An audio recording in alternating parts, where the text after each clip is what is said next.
Worship. And it's a real pleasure to welcome you to the Complete Streets Forum 2010. This is our third annual Active Transportation Policy Conference. And as the Executive Director of the Clean Air Partnership, I'm really pleased that you're all here today. CAP is a charity.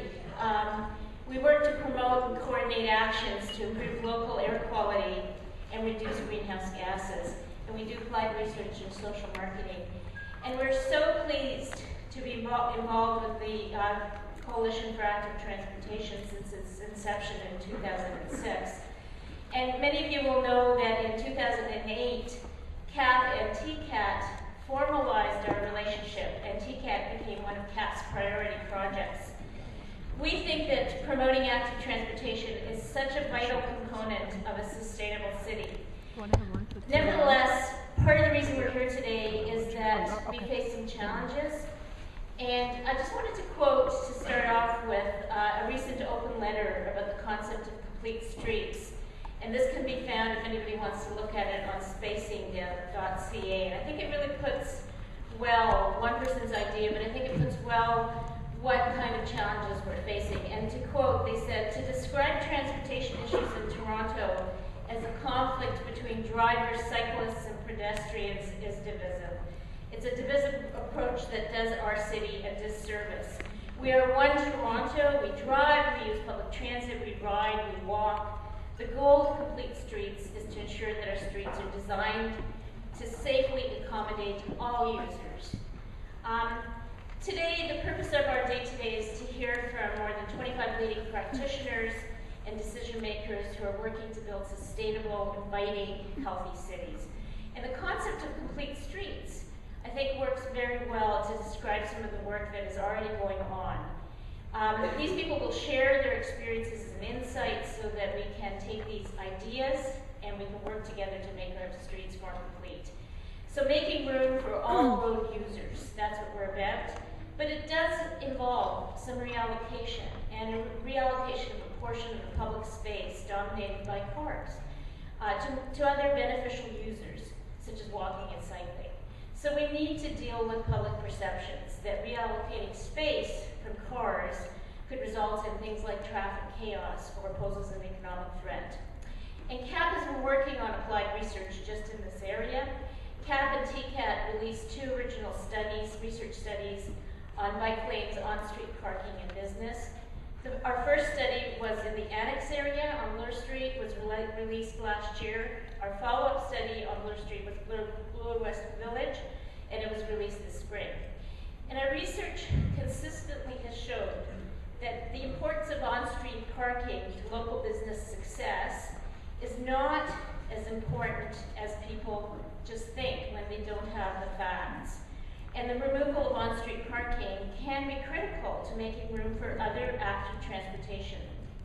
Our research demonstrates that cyclists and pedestrians are a real benefit to local businesses, and support for active transportation is high among both merchants and city residents.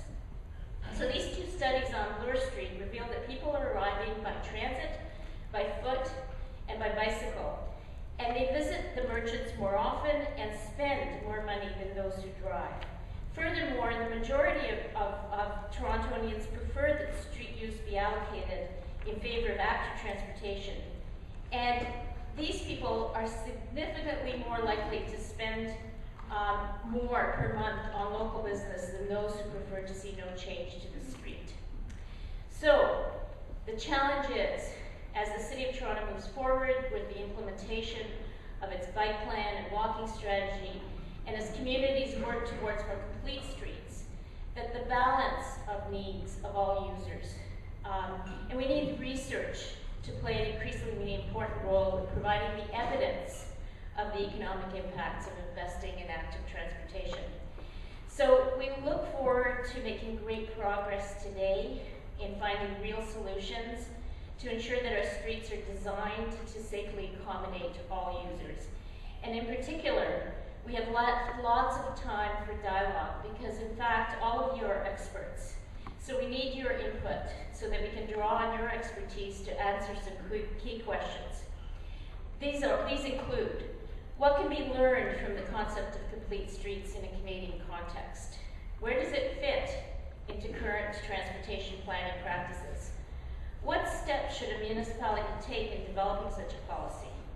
How does this concept fit with an excellent transportation and growth policy that already exists in many Canadian municipalities? Are there any drawbacks to going this route? And if so, can these be overcome or minimized? So before I get into our program today, I'd like to take a moment to thank wholeheartedly our sponsors, who, without whose help, we would not have made this day possible. In particular, I want to acknowledge our platinum sponsors, the City of Toronto, the Government of Ontario, our gold sponsors, the Bicycle Trade Association of Canada, Halton Region, Peel Region, York Region, and Metro Release, and our silver sponsors, Josta Inc., MMM Group, Mountain Equipment Co-op, and Transport Canada, and finally the Dutch Consulate, who sponsored a community pre-conference event last night.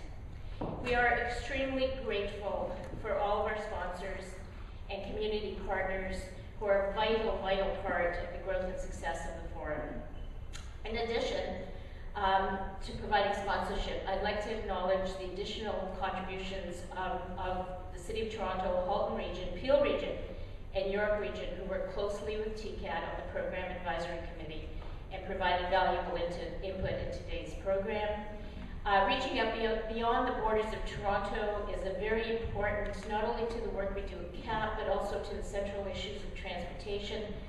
Municipal borders are mostly invisible and crossed by thousands on a daily basis. We have to have some regional planning.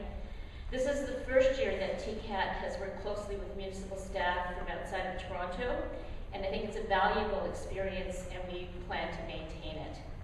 And then I would also like to very personally thank Gary Welsh, General Manager of Transportation Services in the City of Toronto, who I think is here today. There you are. Thank you, Gary. Who has been very supportive not only of this year's forum, but of our previous bike summits.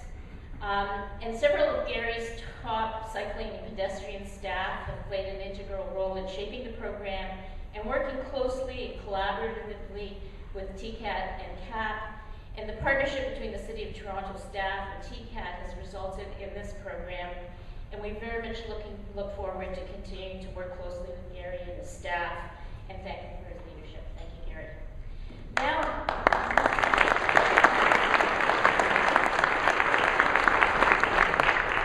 Now it's my extreme pleasure to introduce Mayor David Miller. I was at another event yesterday, and Mayor Miller had an opportunity to list some of the many outstanding environmental programs that have been created in the City of Toronto during his tenure. And I can safely say that he has made Toronto a world leader, a world-recognized leader in the environmental area. And then not the least of this has been Mayor Miller's work in 2 terms on council as an exceptionally strong supporter of public transit, cycling, and walking. One of his top budget priorities in 2009 was the operational capacity to support the implementation of the bike plan in 2012. In addition, Mayor Miller has been one of the dominant voices speaking in support of a national urban agenda, including very much a national transit strategy. Mayor Miller's commitment to Transit City and to sustainable transportation is unwavering, and we are extremely pleased that he's able to join us today. Thank you, Mayor Miller.